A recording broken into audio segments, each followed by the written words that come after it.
Before you begin, remove the access panel, system fan, and heatsink. Removal. Gently press down the CPU load lever, and then push it to the side, away from the CPU socket, to allow it to rise to the spring-loaded position. Lift the load plate off of the socket.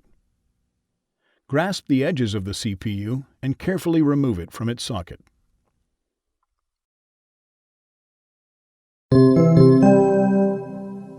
Replacement. Note: identify the golden triangle on the corner of the chip assembly and the golden triangle on the socket on the motherboard by the mark on the corner of the socket stencil.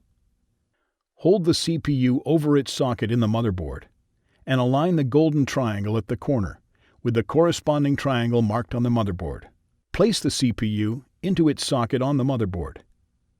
Swing the load plate down onto the socket.